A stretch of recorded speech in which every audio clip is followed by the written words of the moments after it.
ایک دوست تھے, ان کو انڈین فلمیں دیکھنے کی لت پڑ گئی تھی اور فحش فلمیں دیکھنے کی. انہوں نے مجھے خود بتایا, میں نے ان کو ایک نسخہ بتایا, میں نے کہا ایسے کروں. انہوں نے کہا میرا دل ایک دن بہت زیادہ چاہ رہا تھا کوئی فحش فلمیں دیکھنے کا, تو میں نے سوچا کہ آج نہیں دیکھوں گا, کل دیکھوں گا. میں آج بس صبر کر لو, کل دل بھر کے دیکھوں گا. کہہ رہے ہیں واقعی صبر ہو گیا. نفس کو تو مارنا تو پڑتا ہے, ایسا نہیں ہے کہ لڈو کھائیں گے اور جنت میں چلے جائیں گے.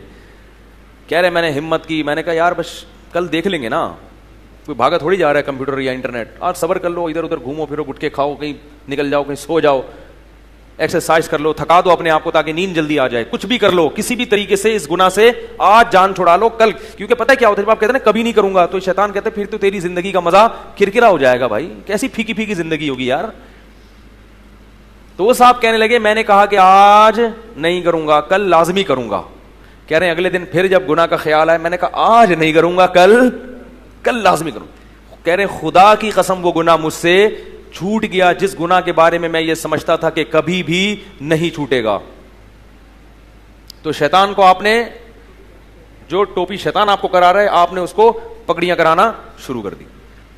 دوسری بات یہ کہ اگر شیطان نے بالفرض کسی سے گناہ کرا دیا, اللہ معاف فرمائے, بڑی مصیبت ہے یہ جب پڑ جاتا ہے نا ان چیزوں میں, تو اب بار بار توبہ جب ٹوٹ رہی ہے تو شیطان کہے گا ایسی توبہ کا فائدہ کیا جس توبہ پہ آپ قائم نہیں رہ سکتے. توبہ توڑنا بھی تو ایک جرم ہے نا.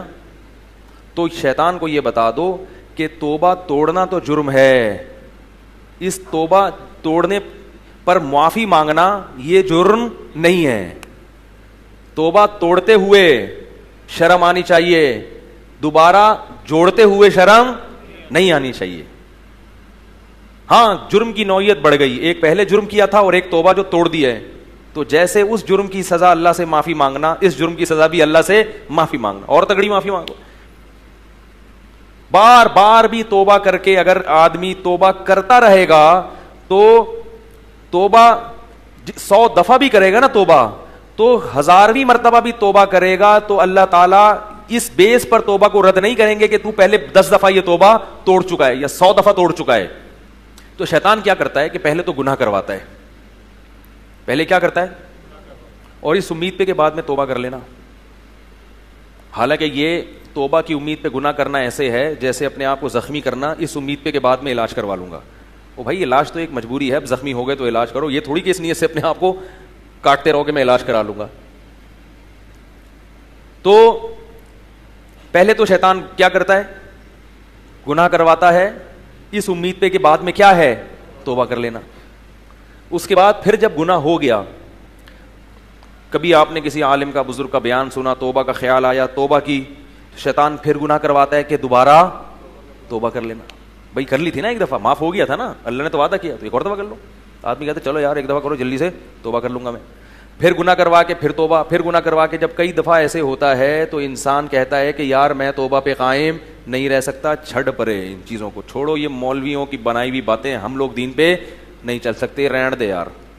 کیا کر لے, پتہ نہیں مجھے آج کل پنجابی میں کیوں اتنی باتیں آ رہی ہیں, کیا کرے, رہن دے. اے کی رولا پہ گیا تے چودھری سٹاں لے گیا. پنجاب میں لگا لکھا ہوتا, اے کی رولا پہ گیا چودھری سٹاں لے گیا. مجھے بڑا اچھا لگا یہ جملہ.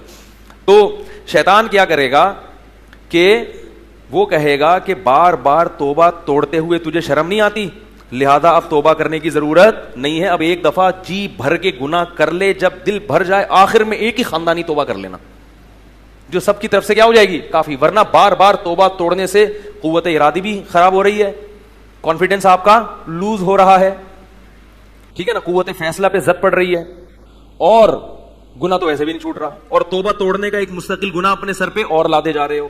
یہ شیطانی دھوکہ ہے. تو جس طریقے سے شیطان آپ کو دھوکہ دے رہا ہے نا, آپ بالکل اسی کی پالیسی کے اپوزٹ جانا شروع ہو جاؤ. جب وہ آپ کو کہے ایک دفعہ گناہ کر لو تو توبہ کر لینا, تو آپ اس سے کہو اس دفعہ گناہ نہیں کروں گا, اگلی دفعہ کر لوں گا. کیا خیال ہے؟ شیطان کہتا ہے ابھی گناہ کر لو, بعد